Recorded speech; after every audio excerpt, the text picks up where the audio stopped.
अस्सलाम वालेकुम दोस्तों, उम्मीद है कि आप सब खैरियत से होंगे। तो आज की इस वीडियो में हम जावा प्रोग्रामिंग लैंग्वेज को मज़ीद आगे बढ़ाएंगे। तो सबसे पहले मैं उन पॉइंट्स को हाईलाइट करना चाहूँगा जो आज की हमारी इस डिस्कशन का मौजू बनने जा रहे हैं। तो सबसे पहले हम जावा में वेरिएबल्स को देखेंगे, फिर डाटा टाइप्स देखेंगे, फिर कॉन्स्टेंट्स को देखेंगे, उसके बाद स्ट्रिंग्स देखेंगे, फिर हम ये देखेंगे कि यूज़र इनपुट कैसे लेता है जावा में, उसके बाद एक सिंपल सी प्रोग्रामिंग एग्जाम्पल देखेंगे। तो इससे पहले कि हम मज़ीद आगे बढ़े, लेट्स रोल द इंट्रो।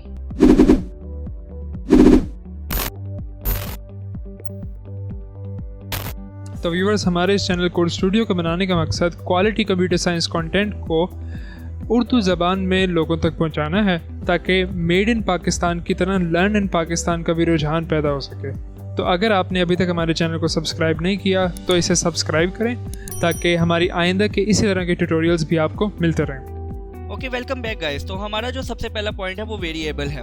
तो सबसे पहले मैं इसकी डेफिनेशन की तरफ बढ़ूँ, मैं आपको वेरिएबल के लिए थोड़ी सी एक एग्जांपल से स्टार्ट करना चाहूँगा। तो मैं आपसे एक क्वेश्चन पूछता हूँ कि अगर आपने सिंपल दो वैल्यूज़ को ऐड करके उनका सम प्रोड्यूस करना होगा और उस बाद में उस सम को इस्तेमाल करना होगा, तो आप कैसे करेंगे? तो सबसे पहले आपका तरीका ये होगा कि जिन वैल्यूज़ को आपने ऐड करना है उसको आप किसी जगह पे रखेंगे, फिर जो उनकी रिजल्टेड आउटपुट यानी कि जो उसका सम है जो आपने इस्तेमाल करना है उसको आप किसी जगह पे रखेंगे। तो यही वेरिएबल करता है, यानी कि वेरिएबल सिर्फ और सिर्फ एक पीस ऑफ मेमोरी है जो कि आपके डाटा वैल्यू को स्टोर करता है। यानी कि हम इसको दूसरे अल्फाज में इस तरीके से कह सकते हैं कि वेरिएबल एक कंटेनर है जो आपकी डाटा वैल्यू को कंटेन करता है। तो अब हम बेसिकली इसके कुछ पॉइंट्स की तरफ बढ़ते हैं कि जो हम वेरिएबल, जो कि हम नाम लिखेंगे वेरिएबल के तौर पर, उसके क्या रूल्स होते हैं। तो सबसे पहले हम देख सकते हैं कि वेरिएबल जो है वो हमेशा किसी लेटर से स्टार्ट होगा, या किसी डॉलर साइन से या किसी हाइफन के साइन से स्टार्ट होगा। कभी भी आप ऐसा वेरिएबल नहीं देखेंगे जो किसी नंबर से स्टार्ट हो रहा हो। इस चीज़ की जावा हमें इजाज़त नहीं देता। फिर उसके बाद हम देखते हैं कि वेरिएबल केस सेंसिटिव है। केस सेंसिटिव से मुराद ये है कि अपर केस में लिखा हुआ वेरिएबल का नाम लोअर केस में लिखे हुए वेरिएबल के नाम से मुख्तलिफ है। यानी कि अगर आप कोई वेरिएबल लिखते हैं हेलो, जिसका जो कि सारे के सारे अपर केस में है, या आप एक वेरिएबल लिखते हो हेलो जो कि लोअर केस में, तो ये दोनों एक डिफरेंट वेरिएबल कंसीडर किए जाएंगे। फिर हम देख सकते हैं कि हम वेरिएबल के दरमियान में, यानी कि आपने जो वेरिएबल डिक्लेयर किया है उसके दरमियान में आप ब्लैंक या स्पेस इंट्रोड्यूस नहीं करवा सकते। इसके अलावा वेरिएबल्स के अंदर हम कीवर्ड को एज अ वेरिएबल इस्तेमाल नहीं कर सकते। ये कीवर्ड्स जो है, मैंने आपको पहले भी बताया है कि कीवर्ड असल में प्री डिफाइंड मीनिंग रखते हैं और उनका पहले से मीनिंग डिफाइन है। तो वेरिएबल के अंदर हम कीवर्ड्स को इस्तेमाल नहीं कर सकते, यानी कि हम अपने मीनिंग नहीं दे सकते उन्हें। ओके, तो हमारा सेकंड पॉइंट है डाटा टाइप। तो डाटा टाइप बेसिकली क्या करता है कि आप जो अपने वेरिएबल के अंदर डाटा स्टोर करने लगे हैं उसकी नेचर क्या होगी, यानी कि आप किस टाइप का डाटा उसके अंदर स्टोर करने जा रहे हैं। ये चीज़ कौन डिफाइन करती है? ये चीज़ डाटा टाइप डिफाइन करती है। जैसे कि मिसाल के तौर पर अगर आपकी कोई वैल्यू, यानी कि जो आपका डाटा है वो कोई इंटीजर होगा, तो आप उसके लिए एक इंटीजर डाटा टाइप इस्तेमाल करेंगे।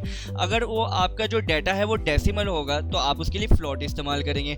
अगर आपके पास जो डाटा है वो कोई करैक्टर होगा तो आप, यानी कि करैक्टर से मुराद मेरा कोई अल्फ़ाबेट या लेटर होगा, तो आप उसके लिए क्या इस्तेमाल करेंगे?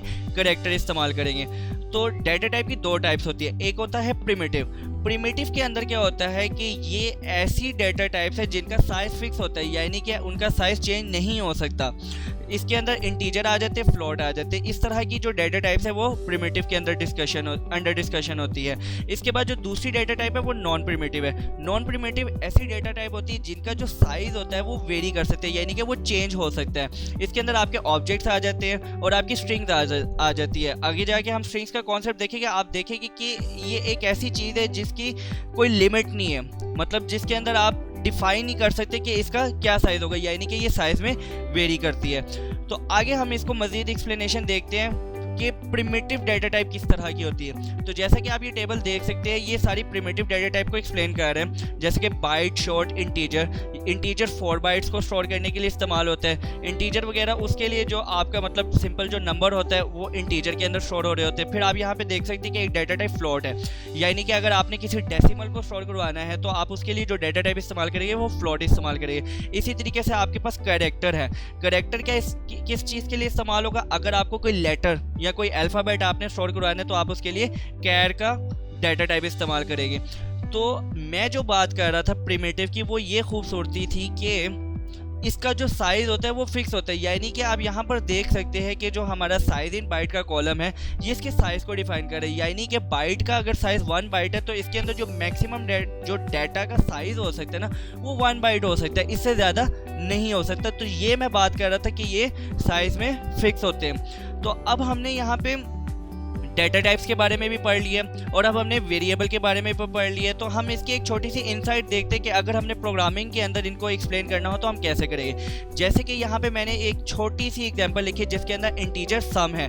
ये जो इंट है, इंट वाला पोर्शन, ये आपकी वो डेटा टाइप है जिसके बारे में बता रहा था, और ये जो सम है ये आपका वो वेरिएबल है जिसने आपकी कोई वैल्यू स्टोर करवाना है। इस टाइप को हम वेरिएबल डिक्लेरेशन कहते हैं, यानी कि सिर्फ और सिर्फ डेटा टाइप और आपके वेरिएबल का नाम। ये एक आगे एक और लाइन जो लिखी हुई है आपको नज़र आ रही है, सम इज इक्वल टू 50, ये असल में इसको असाइनिंग कहते हैं, यानी कि आपका ये जो डाटा है, यानी कि जो आपका ये जो डाटा है 50, इसको हम क्या कर रहे हैं अपने वेरिएबल के अंदर स्टोर कर रहे हैं। इसको बेसिकली हम क्या करते हैं कि 50 की वैल्यू हम असाइन कर रहे हैं सम को, इसे हम असाइनिंग कहते हैं, असाइनिंग अ वैल्यू कहते हैं। इसके बाद जो ये वाली थर्ड लाइन है, int number is equal to 10, इसके अंदर आप ये चीज़ देख सकते हैं कि आपने जैसे ही वैल्यू डिक्लेयर की उसके फ़ौरन बाद आपने उसको कोई वैल्यू असाइन कर दी। जब आप इस तरीके से वन लाइन में ये काम करते हैं तो इस प्रोसेस को हम इनिशियलाइजेशन कहते हैं। अब यहाँ पे एक लास्ट कॉन्सेप्ट आ जाता है लिटरल का, यानी कि ये जो आप वैल्यू स्टोर कर रहे हो, ये जो 50 स्टोर कर रहे हो या ये जो 10 स्टोर कर रहे हो, ये जो वैल्यू आप स्टोर कर रहे हो इसको हम लिटरल कहते हैं। लिटरल से मुराद ये कि आप कौन सी स्टोर कर रहे हो वैल्यू अपने वेरिएबल के अंदर, तो उसको हम लिटरल कहते हैं। अगर हम कोई इंटीजर वैल्यू स्टोर कर रहे होगे तो वो इंट का लिटरल होगा, अगर हम उसके अंदर कोई कैरेक्टर वैल्यू स्टोर कर रहे होगे तो वो कैरेक्टर लिटरल होगा, और इसी तरीके से अगर हम उसके अंदर कोई फ्लोटिंग वैल्यू स्टोर करें यानी कोई डेसिमल वैल्यू स्टोर करें तो वो डेसिमल वो फ्लोटिंग लिटरल होगा। तो नेक्स्ट हमारा पॉइंट आ जाता है फाइनल कीवर्ड इन जावा। तो जावा के अंदर जो फाइनल कीवर्ड है वो कांस्टेंट वेरिएबल को रिप्रेजेंट करने के लिए इस्तेमाल होता है, यानी कि आप अपना जो वेरिएबल डिफाइन करते हैं उसकी डाटा टाइप और उसका वेरिएबल नेम, उससे पहले आप क्या करते हो एक फाइनल का कीवर्ड शुरू में लगा देते हो, जिससे क्या होता है कि आपका जो वेरिएबल है वो क्या बन जाता है, कांस्टेंट बन जाता है। कांस्टेंट बनने से मुराद ये है कि थ्रू आउट आपके प्रोग्राम एग्जीक्यूशन में आपके ये जो वेरिएबल है इसकी वैल्यू कांस्टेंट रहेगी, इसकी वैल्यू चेंज नहीं हो सकती। अब अगला कॉन्सेप्ट आ जाता है कि हम फाइनल का वेरिएबल इस्तेमाल क्यों करते हैं। तो फाइनल का वेरिएबल इस्तेमाल करने की एक बेसिक सी वजह है, मतलब इसके 2 पॉइंट्स हैं। तो सबसे पहला पॉइंट ये आ जाता है कि हम तब इस्तेमाल करते हैं कि जब हम मिसाल के तौर पर हमारे प्रोग्राम के अंदर कुछ ऐसे वेरिएबल यानी कि कुछ स्पेशल टाइप ऑफ वेरिएबल इस्तेमाल हो रहे हैं जिनका हमें पता है कि थ्रू आउट आपकी प्रोग्रामिंग साइकिल के अंदर उसने चेंज नहीं होना। जैसे कि हम फॉर एन एग्जांपल बात करते हैं कि हम कोई मैथमेटिकल प्रोग्राम लिख रहे हैं जिसके अंदर हमारा एक पाए का नंबर इस्तेमाल होना है। तो आप देख सकते हैं कि जो पाए है वो एक ऐसा नंबर है 3.142 जिसकी वैल्यू कॉन्स्टेंट रहेगी थ्रू आउट द प्रोग्राम। तो इस तरह की वैल्यूज़ के लिए हम क्या करते हैं, फाइनल का कीवर्ड इस्तेमाल करते हैं, यानी कि हम कांस्टेंट का इस्तेमाल करते हैं। दूसरा जो फाइनल का इस्तेमाल यानी कि कांस्टेंट के इस्तेमाल की जो मेन वजह है वो कैशिंग है। वो कैशिंग क्या है, वो आपकी मतलब जो दूसरी वजह यानी कि मैं बताना चाह रहा हूँ कि वो आपकी प्रोग्रामिंग परफॉर्मेंस को बेहतर करता है। प्रोग्रामिंग परफॉर्मेंस को बेहतर करने से मुराद कैशिंग है। अब जैसे कि हम बात करते हैं कैश का कॉन्सेप्ट सिंपल सा होता है, वो क्या करता है कि वो आपकी परफॉर्मेंस को बेहतर करता है। तो फाइनल कैसे इसमें हेल्प करती है, आपका जो JVM होता है और आपकी जो एप्लीकेशन इटसेल्फ होती है वो फाइनल वाले जो वेरिएबल होते हैं यानी इस तरह की मेमोरी को कैश के लिहाज से स्टोर करती है। तो इस तरह से आपकी जो प्रोग्रामिंग की परफॉर्मेंस होती है वो भी बेहतर हो जाती है। तो अगला जो हमारा पॉइंट आ जाता है वो स्ट्रिंग है।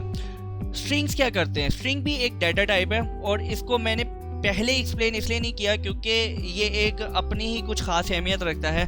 तो सबसे पहले इसकी डेफिनेशन को देखते हैं। तो जैसे कि आपने देखा था कि अगर हमें मिसाल के तौर पर कोई अल्फ़ाबेट या लेटर स्टोर करना है तो हम उसके लिए कैर की डाटा टाइप इस्तेमाल कर सकते हैं। लेकिन तब क्या होगा अगर आपको कोई वर्ड या आपको कोई पूरी की पूरी लाइन स्टोर करनी हो तो तब आप उसके लिए क्या करते हो, स्ट्रिंग्स का इस्तेमाल करते हो। तो स्ट्रिंग्स बेसिकली एक वेरिएबल की टाइप है, एक डाटा टाइप है जो कि क्या करेगी, कलेक्शन ऑफ कैरेक्टर को स्टोर करता है। इसको सिंपल सा मतलब कि अगर आपने कोई स्ट्रिंग का वेरिएबल इनिशियलाइज करना है तो इसका सिंपल सा तरीका होता है कि आप डाटा टाइप लिखोगे, वेरिएबल का नाम लिखोगे और आगे डबल कोट्स के अंदर अपनी स्ट्रिंग लिख दोगे। तो अब स्ट्रिंग की एक ख़ास बात है जिसकी वजह से मैं इसको यहाँ पे डिफरेंट तरीके से यहाँ पे मतलब एक अलग स्लाइड के अंदर इसको मैं आपको बताना चाह रहा हूँ, और वो बात ये है कि स्ट्रिंग्स जो होती है इम्यूटेबल होती है। इम्यूटेबल का अगर बेसिक मतलब पूछा जाए तो वो अनचेंजेबल या अनमॉडिफाइबल है। इसका मतलब क्या है? इसका मतलब ये है कि अगर आपने स्ट्रिंग के अंदर कोई वैल्यू इनिशियलाइज कर दी है, मतलब उसके अंदर कोई डाटा स्टोर कर दिया है, तो अब इस वैल्यू को आप चेंज नहीं कर सकते, इसको मॉडिफाई नहीं कर सकते। अगर आप ये करने की कोशिश करोगे तो क्या होगा कि वो एक नई स्ट्रिंग क्रिएट कर देगा। इसको थोड़ा हम ज़रा समझने की कोशिश करते हैं। जैसे कि यहाँ पर आप एक डेमो कोड देख सकते हैं कि जिसके अंदर मैंने एक स्ट्रिंग बनाई है, जिसके अंदर मैंने कोड की एक स्ट्रिंग मैंने सेव की है। अब जैसे ही मैं सेव करूँगा तो ये एक मेमोरी यहाँ पर क्रिएट हो जाएगी, जिसके अंदर क्या करेगा कि कोड का जो आपकी ये जो स्ट्रिंग है या कोड का जो आपका वर्ड है वो स्टोर कर देगा। अब क्या करते हैं कि मैं यहाँ पे एक कनकैट का फंक्शन इस्तेमाल करता हूँ। कनकैट का मैं आपको बता देता हूँ कि कनकैट क्या करती है। वो ये करेगी कि आप इसके अंदर जो भी स्ट्रिंग देंगे वो आपकी जो एस वाली स्ट्रिंग है उसके आगे अपेंड कर देगी। तो यहाँ पे जैसे कि मैंने यानी कि सिंपल अल्फाज में वो आपकी कंकैटिनेशन कर देती है। तो यहाँ पे मैंने स्टूडियो दी, तो अब क्या करेगा कि वो कोड के आगे स्टूडियो अपेंड कर देगा। तो जैसे ही हम ये स्टेप करेंगे तो एक अलहदा से मेमोरी बन जाएगी जिसके अंदर आपका कोड स्टूडियो सेव हो जाएगा, यानी कि स्टोर हो जाएगा। अब इसके अंदर जो मैं बात कह रहा हूँ कि अनमॉडिफाइबल है या अनचेंजेबल है, इसको मैं इस तरीके से एक्सप्लेन कर रहा हूँ कि आपने देखे कि आपकी जो पुरानी स्ट्रिंग है उसके अंदर मॉडिफाई नहीं हो सका डाटा, बजाय इसके कि वो उसको चेंज करता, उसने एक नई स्ट्रिंग क्रिएट कर दी है। तो मैं जो अनचेंजेबल की बात कर रहा हूँ वो सिर्फ और सिर्फ इतना है कि वो आपकी रेलिवेंट मेमोरी को नहीं डिस्टर्ब करेगा और एक नई मेमोरी बना देगा जिसके अंदर एक नई स्ट्रिंग क्रिएट हुई होगी।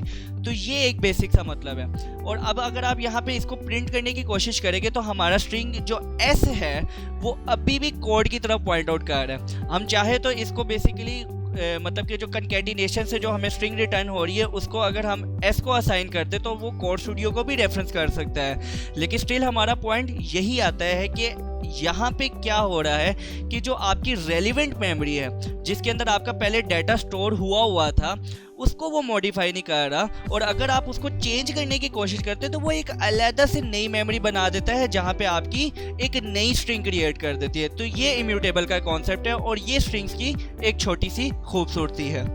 तो अगला कॉन्सेप्ट हमारा आ जाता है कि हम इनपुट कैसे रीड करेंगे। हम देखते हैं कि अगर हमने मिसाल के तौर पे कोई रियल लाइफ एप्लीकेशन की भी बात कर ले या कोई वैसे ही हम सिंपल सी बात कर ले तो हमें मतलब कि हमें अपनी प्रोग्रामिंग की टर्म्स के अंदर काफ़ी जगह इस चीज़ की ज़रूरत महसूस होती है कि हमने यूज़र से कोई ना कोई इनपुट लेनी होती है, उसकी बेस पे हमने कोई ना कोई एग्जीक्यूशन परफॉर्म करनी होती है।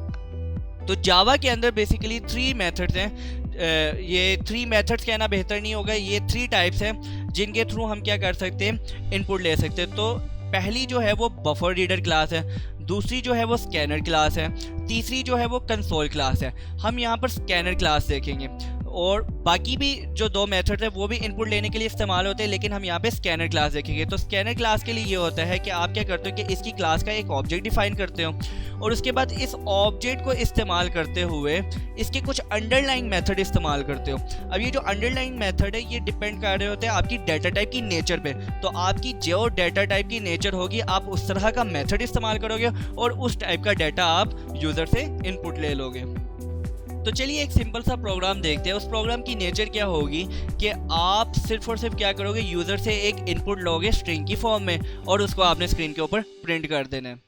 तो जैसा कि आप यहाँ पर देख सकते हैं कि मैंने पहले से ही एक जावा क्लास का जावा क्लास 2, क्योंकि हमारी एक जावा की सेकंड क्लास है तो उसके नाम से मैंने एक प्रोजेक्ट बनाया हुआ है। तो यहाँ पर हम स्कैनर का कॉन्सेप्ट देखेंगे और जिससे हमें थोड़ा बहुत स्ट्रिंग का भी अंदाज़ा होगा। तो जैसे कि हम पहले एक स्ट्रिंग डिक्लेयर कर देते हैं जिसका नेम एस कर लेते हैं और यहाँ पर हम एक स्कैनर की क्लास इस्तेमाल करते हैं, मैंने जिसका बताया था, जिसके थ्रू हम इनपुट ले सकते हैं। तो scanner S C is equal to new scanner system dot in, ये इसका सिंटैक्स है। तो अब हम क्या करते हैं, अब जैसे कि आप यहाँ पे देख सकते हैं कि इसके असल में पैकेज जो है वो इंपोर्ट नहीं हुआ तो इसको करना ज़रूरी है। तो इसका सिंपल सा तरीका है कि हम ऑल्ट एंटर करते हैं और यहाँ पे वो हमें इंपोर्ट करने का बता रहा है, तो हम इसको इस तरीके से इंपोर्ट कर लेते हैं। तो अब क्या करते हैं कि अब हम ये करेंगे कि हम इस ऑब्जेक्ट का इस्तेमाल करते हुए हम अपनी स्ट्रिंग के अंदर इनपुट ले लेंगे।